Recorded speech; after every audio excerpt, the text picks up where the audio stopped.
Exotic missions are among the most exciting content in Destiny. Historically, they were released as secrets, rewarding those who uncovered them with a new exotic upon completion. In recent years, Bungie started announcing exotic missions ahead of time, which took some of the fun of discovering a new secret away. Thankfully, in Lightfall, they've released some missions as secrets as a return to form. In this video, I will review all 6 exotic missions that are currently playable in Destiny 2 and rate them based on how much I enjoy the experience and the exotic. At the end, I will rank them all and crown a best and worst exotic mission in Destiny 2. If you want to skip the introduction and get directly into the missions, go to the timecode on screen now. Exactly what constitutes an exotic mission is a bit complicated. Personally, I consider them to be self-contained story missions designed to be replayed multiple times. This excludes a few post-campaign missions that reward exotics like stealing stasis from Beyond Light, parasitic pilgrimage from Witch Queen, and what remains from Lightfall. I'm focusing on the larger missions that release independently from expansions. As of December 2023, the 6 playable missions that meet this criterion are Presage from Season of the Chosen, Vox Obscura from Season of the Risen, Operation Seraph Shield from Season of the Seraph, NODE.OVRD.AVALON from Season of Defiance, Wicked Implement from Season of the Deep, and Starcrossed from Season of the Wish. For the purposes of this tier list, I'm not including old missions that were removed from the game and haven't returned like 0 Hour and Whisper of the Worm. I haven't played most of those missions, and even if I had, I wouldn't be able to do a side-by-side comparison with the modern missions in today's sandbox. This list has been bolstered by the exotic mission Rotator released with Season of the Witch that allows players to access 3 exotic missions from previous years in a weekly rotation.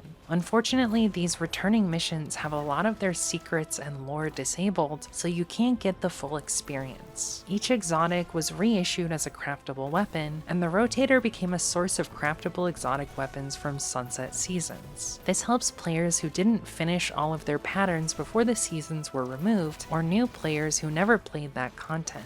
I would much rather have all 3 missions be playable at any time, rather than rotating in and out of the game every 3 weeks. The current implementation forces players to wait to do something they want to for literally no reason.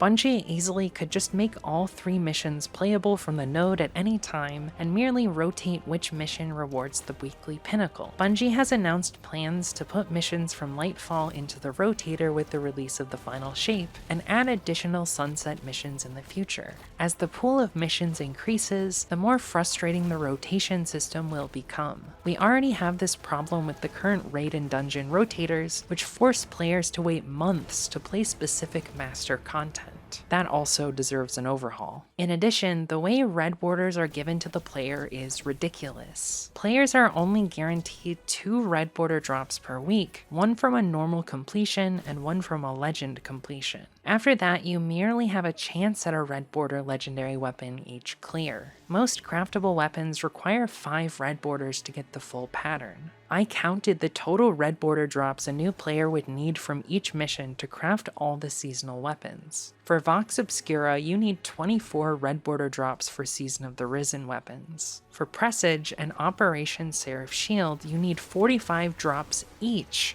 for Season of the Haunted and Season of the Seraph weapons respectively. Even if Bungie simply changed the system to give players 1 red border per completion, new players would need to run Presage and Operation Seraph Shield 45 times to guarantee they got the pattern for a weapon they wanted. I think you should be given 1 red border per completion at minimum, regardless of how many times you've run a mission that week. Running a mission like Operation Seraph Shield, which will take most players 30 to 45 minutes depending on skill level, 45 separate times is absurd, so you should acquire all possible loot by that point. The secret chests and lore should be added back to the Rotator missions as a single-use way to gain additional free red borders from each mission. I'm grateful that the missions have returned, but I'm unhappy with the implementation. With all of that context out of the way, let's get into the missions themselves, starting with Presage. As of December 2023, Presage is the oldest mission currently playable in Destiny 2, dating back to Season of the Chosen. The mission follows the Guardian's investigation of a mysterious Cabal ship called the Glycon that has appeared derelict in the asteroid belt. Aboard the ship, the Guardian finds spores of a fungus with paracausal and psychological powers called egregore. The Guardian destroys a group of Scorn aboard the ship who have been infected and controlled by the Crown of Sorrow. At the end of the mission, the crown is retrieved by the Vanguard. This mission foreshadows several future plotlines for the Witch Queen era. Savathun's arrival as a threat, and people other than Fickrell leading the Scorn in Witch Queen, Callus joining the Witness in Season of the Haunted, and his appearance in Lightfall as a disciple. The main mechanic allows players to pass through barriers by inhaling spores of egregore. It's extremely basic, but is a cool idea. The atmosphere of this mission is a little spooky, but doesn't quite reach the horror heights I've seen elsewhere in Destiny, like some of the Shadowkeep missions, or even Wicked Implement's quest. The Glycon is a winding maze-like space that requires the player to shoot fuses, use egregore, and activate levers to progress. It's interesting on the first couple of playthroughs, but is annoying in subsequent attempts. However, I quite like the trash compactor aboard the ship filled with screeves that serves as a nice Star Wars reference. The boss fight is fairly easy and boring.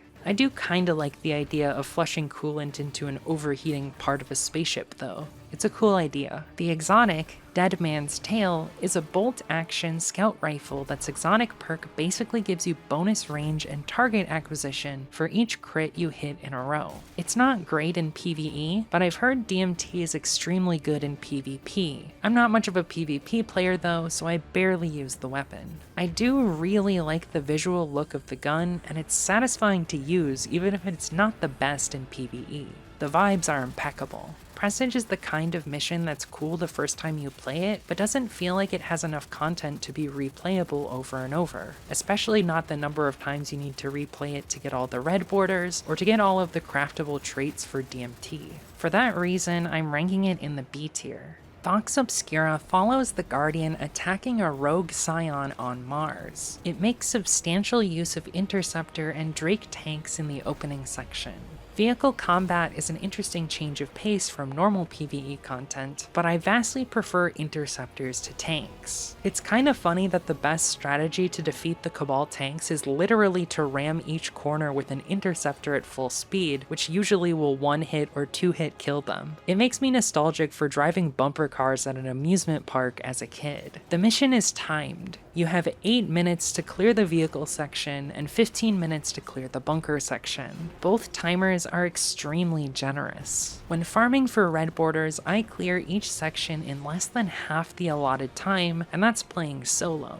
Before it was in the Rotator, it didn't have Legend and actually used to have Master, so it's probably balanced around that difficulty rather than the main difficulty. Vox's story has the Guardian helping Keitel deal with a rogue squadron of Cabal led by a Scion named Quabix. They're transmitting a psionic prophecy that spells out the following year's major narrative beats. A reminder, this mission released during Season of the Risen, the first season of Witch Queen.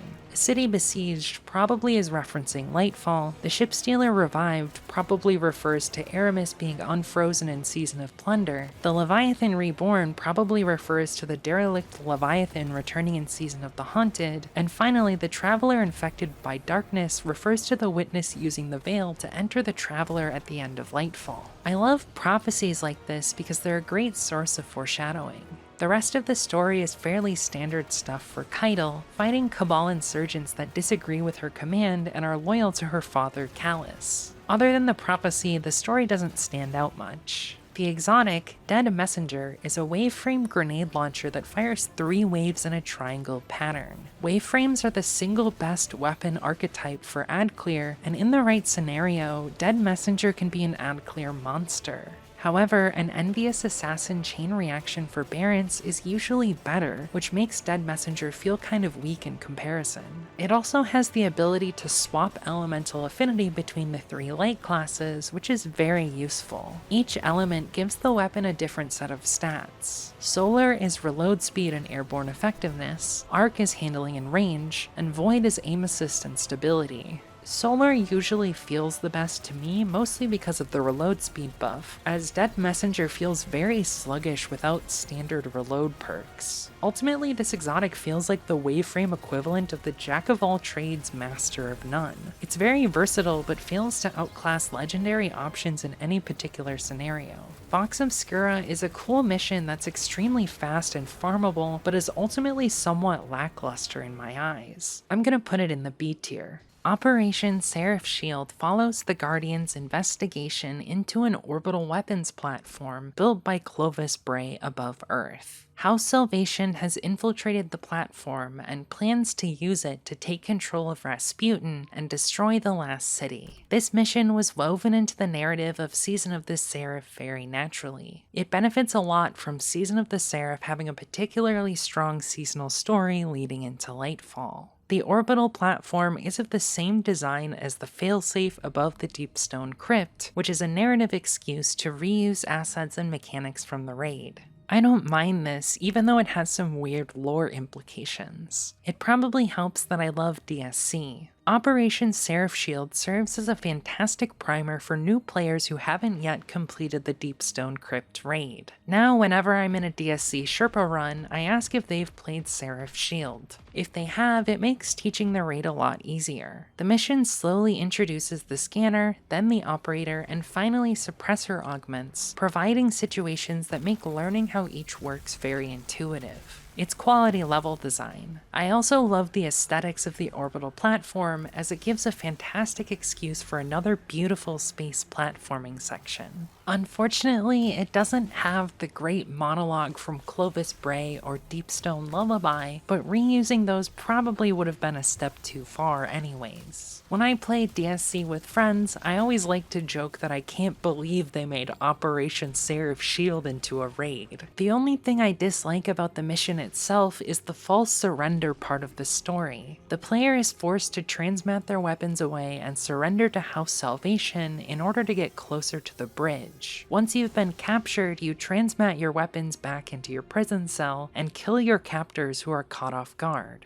This is played off as a wacky and reckless battle tactic, but in real life, if House Salvation and the Vanguard were signatories of the Geneva Convention, it would technically be a war crime. If anyone is interested in learning more, false surrender is specifically defined as an illegal perfidy via Protocol 1, Article 37, Section 1A of the 1977 Amendment to the Geneva Convention. This can be found on page 258 of the PDF in the pinned comment. It just feels wrong to make me commit a war crime to finish the mission faster, when in-game we're totally capable of fighting through House Salvation troops or finding another solution. It just makes the Vanguard feel no better than House Salvation, and in fact, even worse. The exotic, Revision 0, is a pulse rifle that has the ability to briefly transform into a sniper to fire a few rounds. Revision 0 is craftable and highly customizable, being the first exotic to have multiple catalysts. It also has selectable 2 and 4 round burst options. Even though I'm able to customize this weapon to a surprising degree, I still find it lackluster. I love snipers, but Hunter's Trace doesn't feel powerful enough to justify the exotic slot. I'd rather just run an actual sniper and use my exotic slot for something else than Revision 0. You have to hit numerous precision hits to charge Hunter's Trace. Once your meter is full, you can fire 4 sniper rounds. If you have the 4th times the charm catalyst inserted, this can be extended to 6 rounds. I would like this exotic better if it was buffed a bit by reducing the number of crits you need to activate Hunter's Trace, because right now it feels really bad to waste a bunch of time charging the sniper and then miss a shot or even fail to kill a mini-boss because Hunter's Trace is somewhat weak. I find myself holding on to it and not wanting to use it because there's no enemies around that I feel like are worth using Hunter's Trace, and then if I do end up using it, I feel like I've wasted a bunch of time. For most situations in PvE, I prefer exotics where it's possible to make use of the exotic perk most of the time, rather than in fleeting bursts. Operation Seraph's Shield also launched with a secret interlude where you rescue a space dog named Archie. Getting all of the Warmind nodes to access this was tedious, Vex, but opening the door and rescuing your new best friend was worth it. Archie is available to receive pets and treats in the tower, so make sure to say hi to him when you visit Ada 1 or Drifter in the Annex. Operation Seraph Shield is an all-around fun mission with only a couple of flaws. For that reason, I'm giving it an A tier rating. In NODE.OVRD.AVALON, the Guardian follows an errant signal into the Vex network. After fighting through the Vex, they discover the signal originates from Asher Mir, who has almost fully merged with the Vex upon escaping the arrival of the Pyramid Fleet via the Pyramidion on Io. Asher uses the Vex to manually simulate the darkness in order to understand the Pyramid Fleet and the Veil. Once he transmits the data to the Guardian and Mithrax, he completes his assimilation with the Vex. The story is fairly understated, and the final reveal of Asher Mir's intentions is left as a secret you only see after opening the final chest at the end of the mission. This can make Avalon feel like it lacks a strong narrative, but I kinda like this approach. It perfectly encapsulates the ethos of old secret exotic missions, giving you some of the story by playing the mission normally, but only showing its true purpose to those willing to uncover all the secrets Avalon has to offer. I absolutely love the aesthetics of the Vex network. It makes for a beautiful play space that gives a classic cyberpunk synthwave vibe. The mission title is an allusion to the legends of King Arthur and his sword Excalibur. The exotic you acquire from Avalon is fittingly a glaive called Vexcalibur. I think a lot of people sleep on this glaive, which I've been guilty of doing in the past. When I pulled Vexcalibur out of my vault to do a solo playthrough of Avalon using it, it made me appreciate the exotic a lot more. Blocking damage with the glaive's shield grants you a void overshield, making Vex a very potent defensive utility exotic. It can be extremely helpful for both boss fights as there are a lot of powerful damage sources to block, most notably the bosses, Cyclops, and Wyverns. Vexcalibur excels in endgame content, and it's something I would now consider bringing into a GM or Master Raid, especially if the season has glaive anti-champion mods. Also, whoever designed the exotic deserves high praise because it looks amazing. The main gameplay mechanic of Avalon is Simon Says. There are nodes of glowing shapes you need to destroy in specific patterns to unlock various barriers. As far as mechanics go, it's fairly basic, but it overstays its welcome.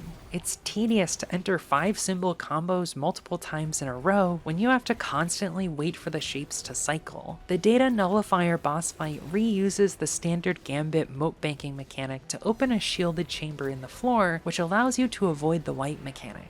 However, this time the moats are purple. So different. Even though the mechanics are boring, I don't dislike the gameplay of this mission.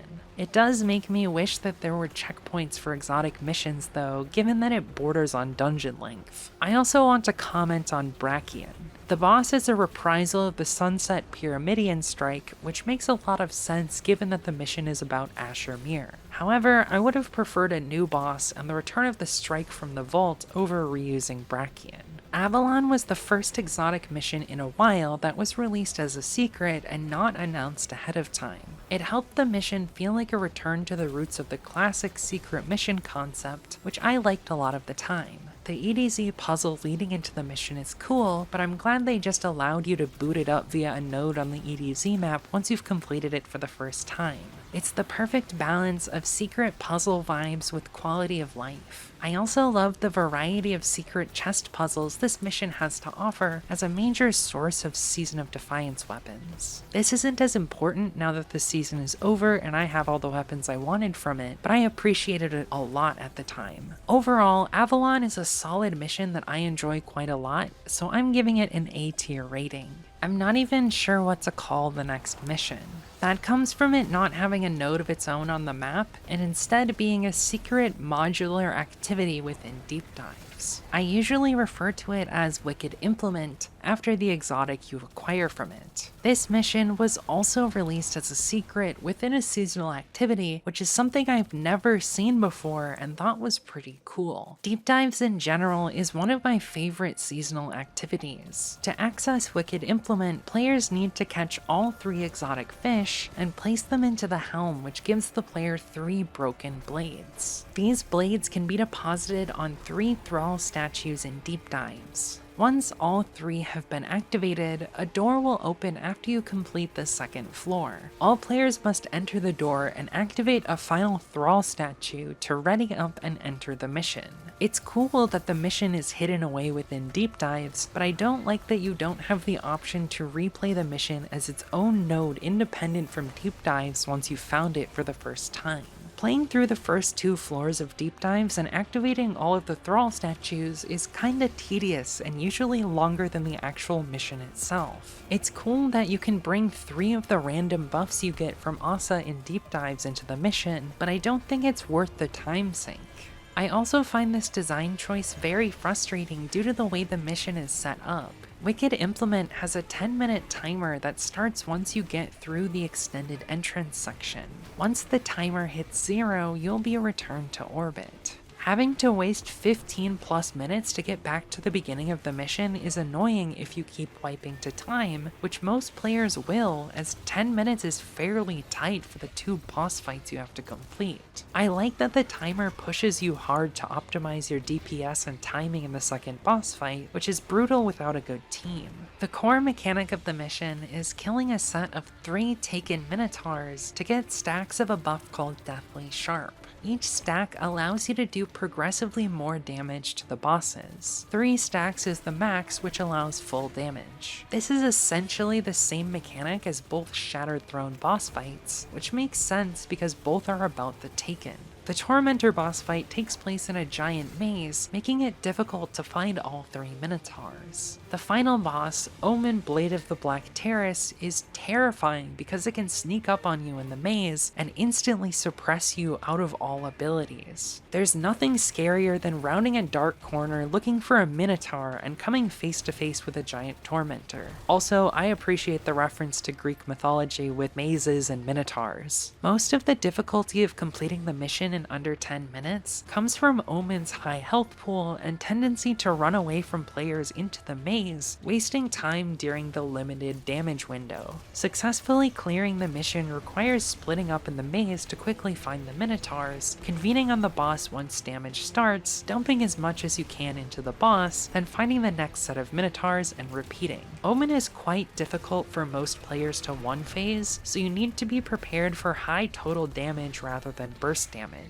It's why most players tend to bring linears in Divinity. The exotic, Wicked Implement, has a bad reputation because it's a stasis scout rifle in a meta where stasis is a bit underpowered, and scout rifles are kind of bad in PvE. I think Wicked Implement is not as bad as most people say, because it can be a GM quality weapon with the right build. The problem is that Wicked Implement doesn't reach its full potential without a Stasis Shard Overshield build, which is a big ask in today's sandbox. Even with the recent Stasis buffs, the only Stasis build worth running in GMs right now is the Osmiomancy Stasis Turret Warlock build. Wicked Implement's Shard generation makes it a strong source of Overshield when paired with those builds, but it suffers from Stasis having been power crept by the Light 3.0 subclasses and Strand. One way Bungie could make Wicked Implement feel worth using on other subclasses is to allow you to gain Overshield from the shards even when not using Stasis.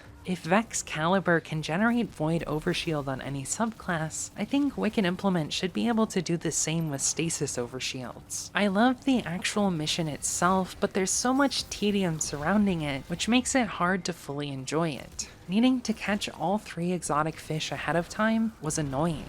I also don't like fishing as a game mechanic in most games, and it feels particularly out of place in Destiny. I caught them all before it was known that only one person needed to have all 3 fish in a fire team to access the mission.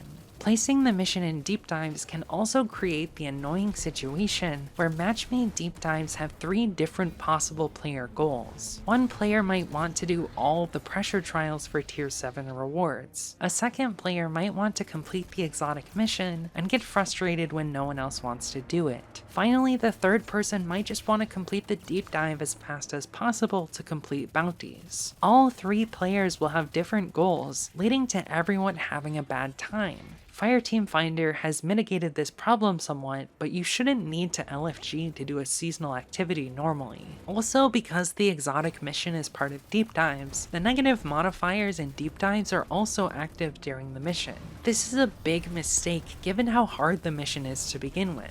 For example, the week I recorded the footage for this video, the modifier was Togetherness, which stops health regen if you aren't near teammates. This makes it effectively impossible to solo the mission. Togetherness is one of my least favorite modifiers in the game. It makes me not want to play any activity with it, especially match-made ones, because if your teammates decide to run away from you, you're basically screwed if you don't have a build with incredibly strong healing capabilities. Also, this is a minor gripe and I'm exaggerating a little bit, but whoever put the slow mines in the underwater entrance to the exotic mission where the player is unable to destroy them deserves to step on a Lego. The Wicked Implement mission had a lot of promise, and the actual mission itself is super fun, but all the annoying tedium surrounding it really drags it down in my eyes. With a few tweaks and uncoupling it from deep dives upon multiple playthroughs, it could be improved massively. As it currently stands, it's a C-tier mission. Starcrossed is the newest exotic mission, released as part of week 4 of Season of the Wish. I absolutely adore this mission. After the Vex steal one of Riven's eggs, the Guardian tracks them to the Black Garden. The entire mission takes place in the garden, which I have to give bonus points for because it's one of the most visually stunning environments in the Destiny franchise. The Guardian fights through the Vex, discovering that the only way to stop them from stealing future eggs from Riven is to defeat a mind deep within the garden. They find their path blocked by paracausal energy, which can't be from the Vex, as they're famously unable to simulate paracausal forces. Under Riven's guidance, the Guardian harnesses latent wish magic in the garden, left by her and another Ahamkara. After combining both energies, they're able to take on the mind and secure the egg for Riven. Upon retrieving the egg, the spirit of an Ahamkara named Tyrannus speaks through Crow to tell Riven that he's responsible for scattering her final clutch of eggs throughout the Ascendant Plane. Afterwards, a cutscene plays where Riven recounts her relationship with Tyrannus. The cutscene is the Bungie narrative team's greatest piece of writing since the Witch Queen campaign, which is high praise coming from me, as the story of Witch Queen is my favorite in the franchise. Tyrannus' sacrifice, destroying himself by granting his own wish, is tragic. He died so that he could ensure the safety and free will of the children he created with Riven, because he didn't trust his mate after her deal with the Taken King.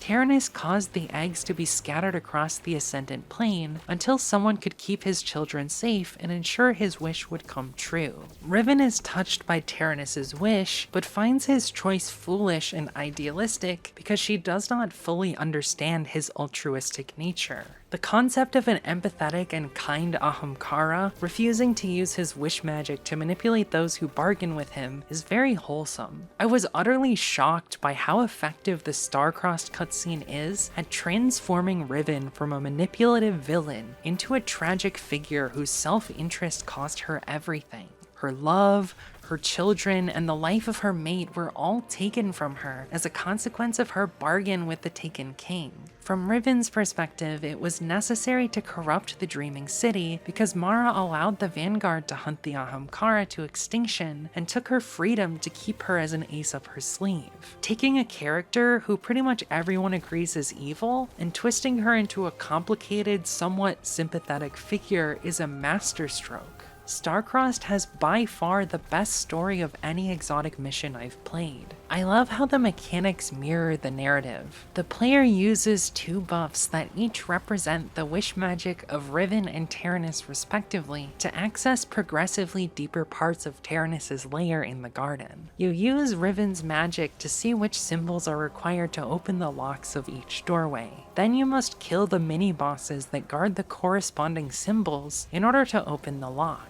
The player uses Tyrannus' magic to gain safe passage through areas that normally deal a ton of environmental damage. Riven holds the key and Tyrannus keeps the Guardian safe to open the vault. Each mechanic is brilliant and encapsulates the character's nature, which is great game design. Combining them at the end of the mission is the perfect way to foreshadow the reveal that Tyrannus was Riven's mate, and his magic is responsible for keeping the eggs from Riven. It's fantastic when the game mechanics enhance the narrative. I was a bit surprised by how easy the final boss fight against a Cardon Pitiless Mind is compared to previous exotic missions, most notably Brachian from Avalon and Omen from Wicked Implement. It's extremely easy to cheese the fight by sitting at the entrance. Most enemies will not be able to attack you in that spot. If you're using Well of Radiance, you can even shoot through the barriers of the Hydra and absolutely destroy a Cardon with very little risk. I found this cheese by accident during my first playthrough as I was trying to take cover from all the enemy's attacks. It makes the gameplay feel slightly anticlimactic, but I think the narrative reveal immediately following the mission makes up for this massively. The exotic, Wishkeeper, is a strand bow that you charge via precision hits. Once you gain 6 charges, you can hipfire the bow to deploy a trap that suspends any enemies that enter it. Hitting suspended targets grants extra charge, making it easy to regain full charge and deploy a second trap if you successfully ensnare enough enemies. It creates a self-sustaining loop that makes the bow feel satisfying to use. The only annoying part is if you accidentally deploy the trap in the wrong spot and break your loop. It's quite easy to do considering you're forced to hipfire to use it, the trap can only deploy on the ground, and the arrows have physics that arc downwards. If you could knock the trap arrow by holding reload so that you didn't need to hipfire it, Wishkeeper would feel so much better to use. It seems to synergize quite well with strand subclasses. I could see Wishkeeper being a very good utility exotic for high-level endgame content. It just depends how good the catalysts end up being and your skill with trap placements. I appreciate that the title of the mission is an allusion to Shakespeare's Romeo and Juliet. Tyrannus and Riven are Destiny's star-crossed lovers and make this mission undoubtedly deserve an S-tier rating. Now that we've covered all 6 missions, it's time to break down my tier list. Wicked Implement gets the title of Worst Exotic Mission due to its C-tier placement and overall clunky implementation into deep dives. It could have been so much better with just a few tweaks. It's followed by Presage and Vox Obscura in the 5th and 4th slots respectively, rounding out the B tier. Next we have Avalon and Operation Seraph Shield at 3rd and 2nd in the A tier. Finally, we end with the best exotic mission in Destiny, Starcrossed. I know some people will assume I rated Starcrossed S tier because it's the newest mission, but I genuinely adore it. Before I started working on this video, I wasn't super sure which mission would be my favorite, but I did know I favored Operation Seraph Shield a bit. Once Starcrossed released, it blew me away. I loved my solo day 1 experience tremendously. I'm curious to see what your opinion is on these exotic missions. Do you agree or disagree with my rankings? Which Sunset mission would you like to see the most via the Rotator? I personally want to play Whisper of the Worm because I love that exotic. Make sure to let me know in the comments. I'm eforme and would like to thank you for watching.